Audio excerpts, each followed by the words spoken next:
ಪ್ರಾಮಾಣಿಕವಾದಂತಹ ಪ್ರಯತ್ನವನ್ನ ಅಶೋಕನ ಮೂಲಕ ತೋರಿಸುವಂತಹ ಪ್ರಯತ್ನ, ಬಿತ್ತರಿಸುವಂತಹ ಪ್ರಯತ್ನವನ್ನ ಮಾಡಿದರೆ ಊರಿನಲ್ಲಿರುವಂತಹ ಸಾಕಷ್ಟು ಸಮಸ್ಯೆಗಳನ್ನ ಆತ ಹೇಗೆ ಖುದ್ದು ಬಗೆಹರಿಸ್ತಾನೆ.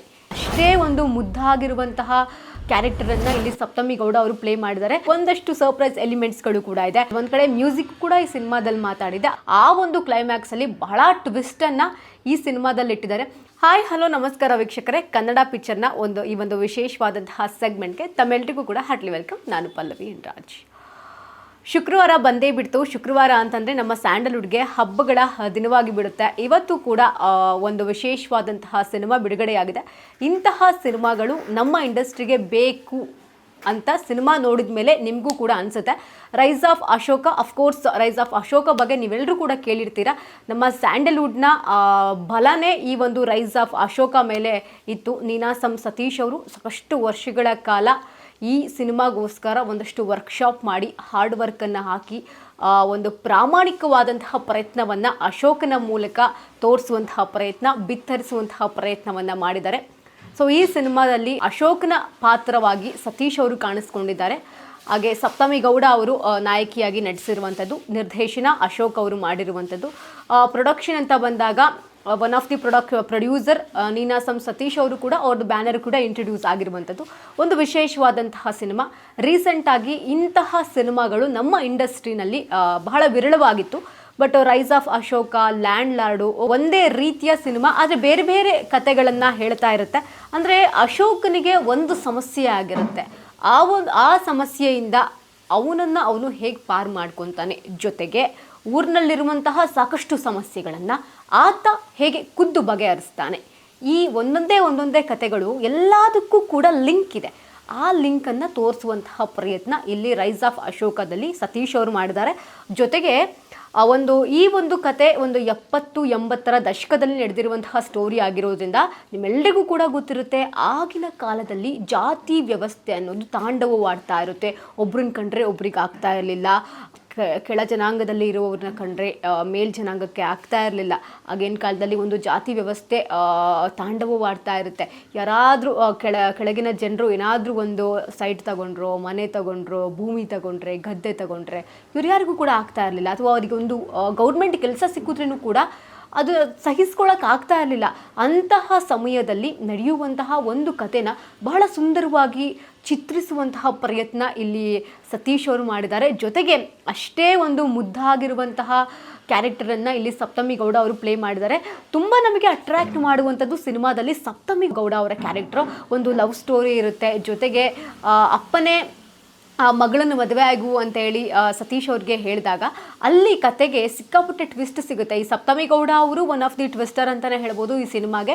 ಜೊತೆಗೆ ಕ್ಲೈಮ್ಯಾಕ್ಸ್ ಕೂಡ ಒಂದು ದೊಡ್ಡ ಒಂದು ಟ್ವಿಸ್ಟ್ ಜೊತೆಗೆ ಸರ್ಪ್ರೈಸ್ ಎಲಿಮೆಂಟ್ಸ್ಗಳು ಕೂಡ ಸಿನಿಮಾದಲ್ಲಿರುವಂಥದ್ದು ನೋಡ್ತಾ ಹೋಗ್ಬೋದು. ಜೊತೆಗೆ ಇನ್ನೇನು ಒಂದು ಸ್ಪೆಷಲ್ ಸಿನಿಮಾದಲ್ಲಿ, ಈ ಸಿನಿಮಾವನ್ನು ಯಾಕೆ ನೋಡಬೇಕು ಅಂತ ನೋಡೋದಾದರೆ ಇಲ್ಲಿ ಈ ಒಂದು ಟೀಮ್ನ ಹಾರ್ಡ್ ವರ್ಕು ಎದ್ದು ಕಾಣುತ್ತೆ.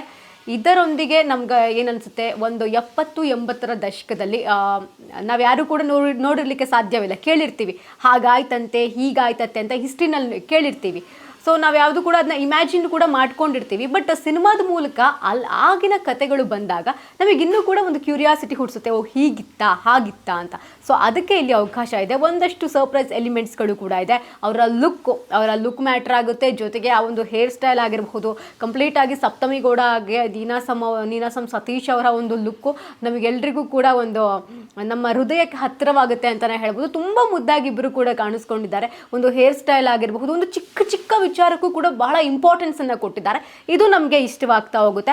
ಜೊತೆಗೆ ಸ್ಕ್ರೀನ್ ಪ್ಲೇನು ಕೂಡ ಒಂದು ಮ್ಯಾಟರ್ ಆಗುತ್ತೆ ಅಂತ ಹೇಳ್ಬೋದು. ಆಮೇಲೆ ಸಿನಿಮ್ಯಾಟೋಗ್ರಫಿ ಕೂಡ ಒಂದು ಫ್ರೇಮ್ಗಳೆಲ್ಲ ಬಹಳ ಚೆನ್ನಾಗಿ ವರ್ಕ್ ಮಾಡಿದ್ದಾರೆ ಅಂತ ಇಲ್ಲಿ ನಮಗೆ ಕಾಣುತ್ತೆ. ಇದರೊಂದಿಗೆ ನಮಗೆ ಹೇಗಿದೆ ಒಂದು ಟೀಮ್ ವರ್ಕ್ ಅನ್ನೋದು ಕೂಡ ನಮಗೆ ಗೊತ್ತಾಗ್ತಾ ಹೋಗುತ್ತೆ. ಕಾಸ್ಟ್ಯೂಮ್ ಆಗಿರಬಹುದು, ಒಂದು ಸಂಭಾಷಣೆ ಆಗಿರಬಹುದು, ಎಲ್ಲವೂ ಕೂಡ ಅಂದರೆ ಹೀಗಿತ್ತ ಭಾಷೆ ಕೂಡ ಇಲ್ಲಿ ಭಾಳ ದೊಡ್ಡ ವಿಚಾರ ಅಂತ ಹೇಳ್ಬೋದು. ಭಾಷೆನೂ ಕೂಡ ಅಂದರೆ ಆಗಿನ ಕಾಲದಲ್ಲಿ ಏನೇನೆಲ್ಲ ಇತ್ತು ಅದನ್ನು ಇವಾಗ ನಮ್ಮಂಥ ಯೂತ್ಸ್ಗೆ ಗೆ ತೋರಿಸುವಂತಹ ಪ್ರಯತ್ನವನ್ನು ಇಲ್ಲಿ ಮಾಡಿದ್ದಾರೆ. ಇದರ ಜೊತೆಗೆ ಇನ್ನೊಂದು ನಮಗೆ ತುಂಬ ಕಾಡುವಂತಹ ಒಂದು ಕ್ಯಾರೆಕ್ಟರ್ ಅಂದರೆ ವಿಲನ್ ಕ್ಯಾರೆಕ್ಟರು. ಬಹಳ ಫ್ರೆಶ್ ಲುಕ್ ಇದೆ ಅವರಿಗೆ, ಅವರ ಆ್ಯಕ್ಟಿಂಗ್ ಆಗಿರಬಹುದು, ಆ ಮಾತುಗಾರಿಕೆ ಆಗಿರಬಹುದು, ಅಷ್ಟು ಸಂಭಾಷಣೆಗಳನ್ನು ನೆನಪಿನಲ್ಲಿಟ್ಕೊಂಡು ಅದನ್ನು ನಮಗೆ ತಲುಪಿಸುವಂತಹ ಪ್ರಯತ್ನ ಇದೆಯಲ್ವ, ನಿಜವಾಗ್ಲೂ ಕೂಡ ಸಖತ್ ಅಂತಲೇ ಅನಿಸುತ್ತೆ. ತುಂಬ ಚೆನ್ನಾಗಿ ಪ್ರತಿಯೊಂದನ್ನು ಕೂಡ ತಲುಪಿಸುವಂತಹ ಪ್ರಯತ್ನ ಈ ಸಿನಿಮಾದಲ್ಲಿ ಮಾಡ್ತಾ ಹೋಗಿದ್ದಾರೆ. ಎಲ್ಲಿ ಬೇಕು ಅಲ್ಲಿ ಮನೋರಂಜನೆ ಕೂಡ ಈ ಸಿನಿಮಾದಲ್ಲಿದೆ. ಈ ಸಿನಿಮಾದ ಐಡಿಯಾಲಜಿಗೆ ಯಾವ ರೀತಿ ಬೇಕು, ಕಾಮಿಡಿ ಆಗಿರಬಹುದು, ವಿಲನ್ಗಳಾಗಿರಬಹುದು, ಅಥವಾ ಒಂದಷ್ಟು ರೌಡಿಸಮ್ ಆಗಿರಬಹುದು, ಸತೀಶ್ ಅವರು ಮಾಡುವಂತಹ ಫೈಟಿಂಗ್ ಆಗಿರಬಹುದು, ಪ್ರತಿಯೊಂದನ್ನು ಕೂಡ ಒಂದು ಪ್ಲ್ಯಾನ್ ಮಾಡಿಕೊಂಡು ಮಾಡಿರೋದು ನಮಗೆ ಇಲ್ಲಿ ಕಾಣಿಸುತ್ತೆ. ಸಿನಿಮಾದ ವರ್ಕೇ ಇಲ್ಲಿ ಮೇಯ್ನ್ ಆಗಿ ಒಂದು ಹಾರ್ಡ್ ವರ್ಕು ಕೂಡ ನಮಗೆ ಇಲ್ಲಿ ಗೊತ್ತಾಗ್ತಾ ಹೋಗುತ್ತೆ.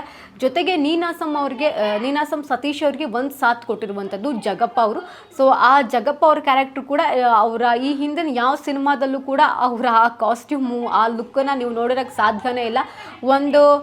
ಒಂದು ರೀತಿಯಲ್ಲಿ ಅವರಿಂದಲೇ ಸಿನಿಮಾಗೆ ಆಗಾಗ ಎಷ್ಟು ಬೇಕು ಅಷ್ಟು ಕಾಮಿಡಿಯನ್ನು ತೋರಿಸುವಂತಹ ಪ್ರಯತ್ನ ಮಾಡಿದ್ದಾರೆ.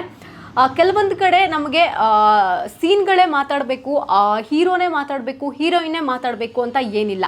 ಕೆಲವೊಂದು ಕಡೆ ಮ್ಯೂಸಿಕ್ ಕೂಡ ಈ ಸಿನಿಮಾದಲ್ಲಿ ಮಾತಾಡಿದೆ. ಮ್ಯೂಸಿಕ್ ಕೂಡ ಬಹಳ ಚೆನ್ನಾಗಿ ವರ್ಕ್ ಮಾಡಿದ್ದಾರೆ. ವಿಲನ್ ಆ್ಯಕ್ಟಿಂಗ್ ಮಾತ್ರ ನೆಕ್ಸ್ಟ್ ಲೆವೆಲಲ್ಲಿತ್ತು. ಕ್ಲೈಮ್ಯಾಕ್ಸ್ನ ನೋಡಬೇಕು, ಯಾವಾಗ ಕ್ಲೈಮ್ಯಾಕ್ಸ್ ಬರುತ್ತೆ ಅನ್ನೋ ಕ್ಯೂರಿಯಾಸಿಟಿ ಸಿನಿಮಾದ ಉದ್ದಕ್ಕೂ ಕೂಡ ನಿಮಗೆ ಬರ್ತಾ ಹೋಗುತ್ತೆ. ಯಾಕೆಂದರೆ ಆ ಒಂದು ಕ್ಲೈಮ್ಯಾಕ್ಸಲ್ಲಿ ಬಹಳ ಟ್ವಿಸ್ಟನ್ನು ಈ ಸಿನಿಮಾದಲ್ಲಿ ಇಟ್ಟಿದ್ದಾರೆ. ಸೊ ಈ ಇಷ್ಟು ಸಿನಿಮಾಗಳು ನೀನಾಸಂ ಸತೀಶ್ ಅವರ ಲೈಫ್ನಲ್ಲಿ ಒಂದು ತೂಕವಾದರೆ ಈ ಒಂದು ಸಿನಿಮಾ ಒಂದು ತೂಕ ಆಗುತ್ತೆ. ಯಾಕೆಂದರೆ ಸಮಾಜದಲ್ಲಿ ನಡೀತಿರುವಂತಹ ಅಷ್ಟು ವಿಚಾರಗಳನ್ನು ಸಿನಿಮಾದ ಮೂಲಕ ತೋರಿಸುವಂತಹ ಪ್ರಯತ್ನ ಈ ಸಿನಿಮಾದಲ್ಲಿ ನಡೆದಿದೆ. ಇಂತಹ ಸಿನಿಮಾಗಳು, ಈ ರೀತಿಯ ಸಿನಿಮಾಗಳು ನಮ್ಮ ಇಂಡಸ್ಟ್ರಿಗೆ ಬರಬೇಕು ಅನ್ನೋದು ಅಲ್ಲಿ ಬಂದಿದ್ದಂತಹ ಪ್ರತಿಯೊಬ್ಬರ ಮಾತು ಕೂಡ ಆಗಿತ್ತು. ಈವನ್ ನಮ್ಮ ವಿಶ್ ಕೂಡ ಹೌದು. ಸೊ ಈ ರೀತಿ ಸಿನಿಮಾಗಳನ್ನು ನಾವು ಥಿಯೇಟ್ರಿಗೆ ಬಂದು ನೋಡಿದ್ರೆ ನಿಜವಾಗ್ಲೂ ಕೂಡ ಇನ್ನೂ ಸಿನಿಮಾ ಮಾಡಲಿಕ್ಕೆ ಒಂದು ಉತ್ಸಾಹ ಅವರಿಗೂ ಕೂಡ ಸಿಗುತ್ತೆ. ಕನ್ನಡದ ಸಿನಿಮಾಗಳನ್ನು ಥಿಯೇಟರ್ನಲ್ಲಿ ಬಂದು ನೋಡಿ ಅಂತ ಹೇಳ್ತಾ ಈ ಒಂದು ವಿಶೇಷವಾಗಿರುವಂತಹ ಸೆಗ್ಮೆಂಟ್ನ ಮುಗಿಸ್ತಾ ಇದ್ದೀನಿ. ಇನ್ನಷ್ಟು ಹೆಚ್ಚಿನ ಅಪ್ಡೇಟ್ಗಳಿಗಾಗಿ ನೋಡ್ತಾ ಇರಿ ಕನ್ನಡ ಪಿಕ್ಚರ್.